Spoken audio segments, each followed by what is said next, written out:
uma porta, não uma pessoa, mas a própria porta, de tão burro que são, e a pessoa me pergunta o que tu acha do casamento gay, eu vou tentar explicar para essa pessoa não o porquê que eu sou favorável, vou explicar para essa pessoa por que ela sequer pode ser contra. Porque é a única forma que eu tenho de fazer com que essa pessoa pense alguma coisa. Vou ter que dizer, tu não pode ser contra, por quê? Porque tu não tem nada a ver com isso. Então eu vou ter que baixar a minha capacidade argumentativa para que essa pessoa tenha a possibilidade de entender a minha mensagem. Porque senão ela não vai entender a minha mensagem, vai achar que eu sou um arrogante e vai dizer, não quero ouvir porque eu sou contra a cultura. Ponto. Viaro, isso é maravilhoso. Queria te fazer uma provocação e já tô gravando um segundo corte. Você acha que é isso que tá por trás, às vezes, de uma falta de comunicação das esquerdas com os evangélicos? Ou com determinados extremistas? Esses universos absolutamente diferentes? Que tipo? De, por exemplo, você falar, Cara, a pessoa é contra o... Não tô generalizando todos os evangélicos, mas determinados tipos. Sou contra o casamento de pessoa de igualitário, porque Deus disse que não. E aí?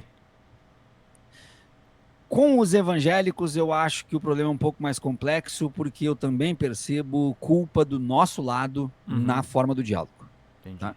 Então inclusive, isso é a base da minha crítica ao trabalho que o ICL está fazendo em relação ao Malafaia. A crítica é essa que eu já falei que não tornei pública ainda, porque eu não quero cometer injustiça, porque ainda estão rolando os episódios do podcast.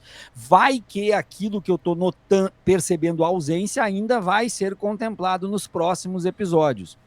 Mas do jeito que a coisa está se desenhando e sendo roteirizada, eu não tenho a mínima esperança. Então, há culpa do lado progressista também, em especial em relação aos evangélicos. E por quê?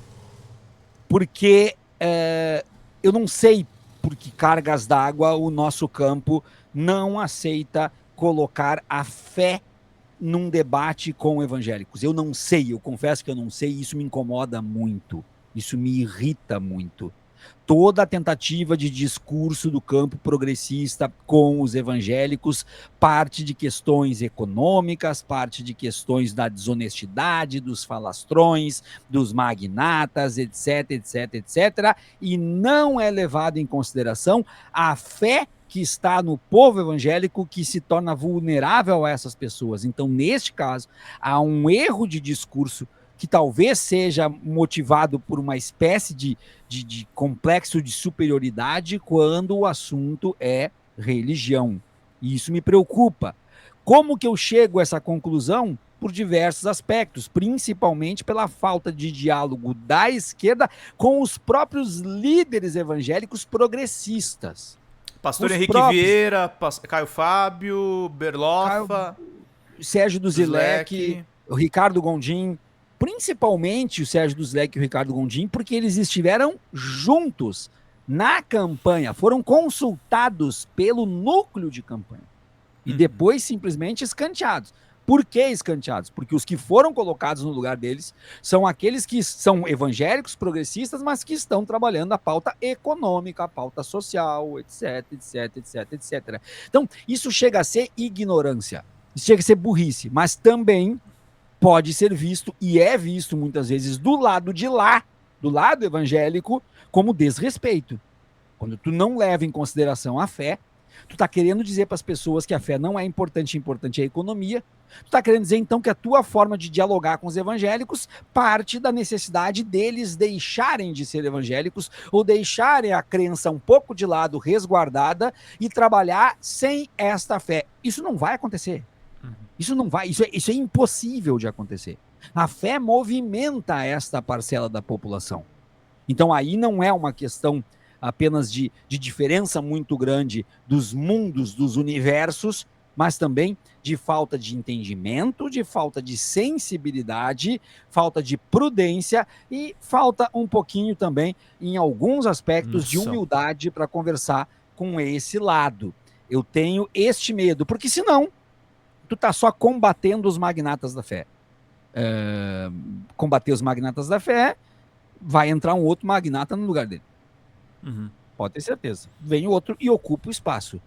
Tu tem que fazer com que este magnata da fé seja desestruturado, deslegitimado, descredibilizado perante o seu público. E não um enfrentamento contigo. Um enfrentamento contigo não vai mudar absolutamente nada, porque afinal de contas, tu quer criar armas para que o teu campo saiba criticar o líder evangélico, ou tu quer que todo o povo evangélico largue esse líder evangélico e procure líderes evangélicos mais sérios? Me parece que o que está sendo feito é a primeira opção, dar armas para o campo progressista, e aí eu não vejo muita esperança que isso vá muito longe não, Pedro. É isso aí. Pessoal falando aqui, deixa eu ver aqui, não consigo conversar com extremistas religiosos, diz a Vera Lírio. Como é que a gente faz? Onde é que tá a mensagem? Mensagem é de membro, eu tô gravando aqui, por isso que eu não consigo botar na tela. Ah, tá. Ah, tá aqui, a Vera Lírio, eu vou botar na tela. Isso. Não consigo conversar com extremistas religiosos. Ok, Vera, conversar com um extremista religioso é muito difícil realmente, mas a gente não pode rotular todo e qualquer evangélico como sendo um extremista religioso, porque isso não é verdade. Né? Inclusive, estarão dentro do mesmo espaço, da mesma igreja, sob a liderança espiritual cristã do mesmo pastor, extremistas e não extremistas. Tem gente que segue o Silas que daria pra gente conversar, Viaro? Agora eu fiz uma pergunta difícil. Mas eu vou te dizer que sim. Eu vou dizer que sim, porque ir na Igreja da Penha para assistir um culto com o Malafaia tem muito mais camadas aí do que ser de fato um seguidor do Malafaia. É bem complicado de explicar, porque quando a gente fala dos evangélicos, a gente não está falando de uma religião, de uma igreja, de uma nomenclatura que tenha, por exemplo, um papa, que tenha um Vaticano, que tenha um bispo. Não. A gente está falando quase que como uma franquia de fast food. A pessoa vai em várias igrejas e aí ela vai visitar a comadre. E a igreja mais próxima da comadre é uma diferente da dela. Mas ela vai lá, ela vai congregar. Ela vai naquela igreja. Por quê? Porque ela tem que ir numa igreja, não importa qual.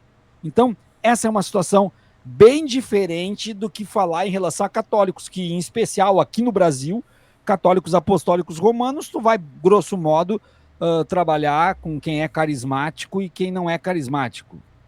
Tô falando dos romanos, né? Que existe no Brasil também os católicos apostólicos brasileiros, que não se dirigem ao Papa e que não reconhecem o Papa.